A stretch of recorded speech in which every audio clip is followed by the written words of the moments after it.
Right there folks, today I want to talk to you about traveling, and the first place I want to talk about is Beijing.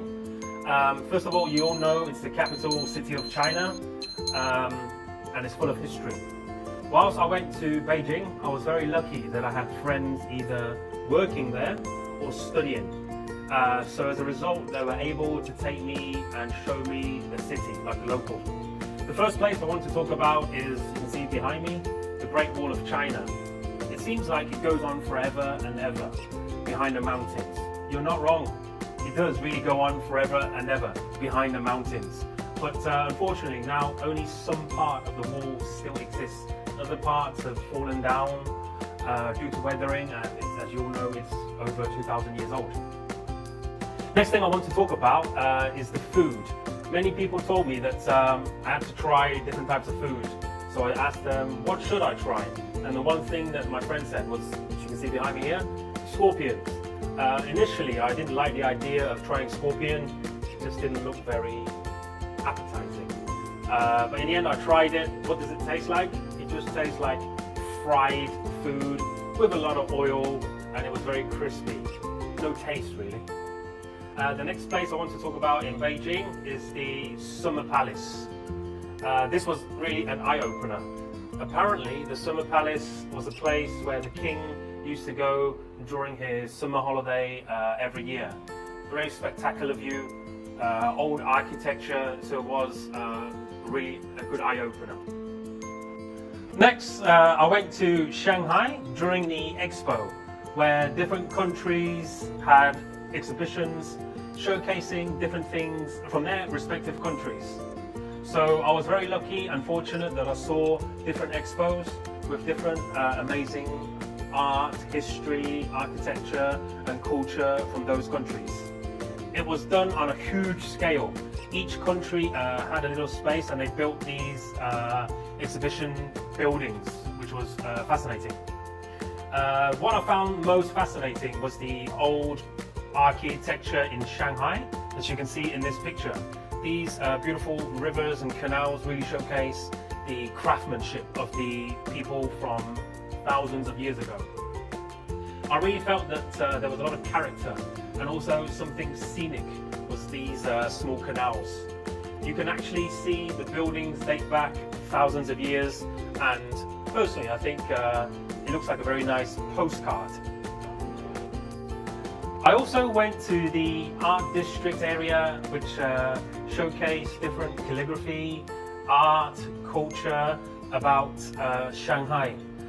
In the back of this picture, right at the top, you can see a tea house, which was really amazing, where you can try different tea and people doing different pouring techniques to showcase tea. I like this one, food. There are a lot of similarities between the food in Beijing and Shanghai. But what I really enjoyed was to see the chef showing us how he made the noodles. To start off, it was a big dough of flour. Then, I don't know what he did, there's some sort of kung fu move. He was able to spin the noodles until it's very thin. And then he was cutting it and then serving it in a bowl. And one more thing, it was very nice and it was very cheap as well. One thing I have to talk about is the night view in Shanghai. Very similar to that of Hong Kong, but one distinct feature is it's influenced by French architecture.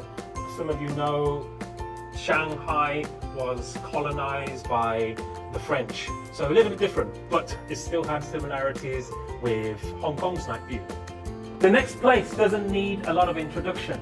As a lot of you know, Macau. Some of you may have already been to Macau before. But the first time that I went to Macau, I was fascinated by the streets. Why? Because the streets reminded me of Europe. Obviously, there's a lot of similarities with Portugal, as Macau was once a colony of Portugal. But at the same time, it reminded me of Germany and even southern Spain. With the very small streets, on the floor itself, you see many different tiles depicting different patterns and designs, which gave it a real European feel to it. I really like the small shops, as you can see in this picture, because it showed the different character and it's very different to Hong Kong. While I was visiting, The water show was also going on at Hard Rock Cafe. The performance was great.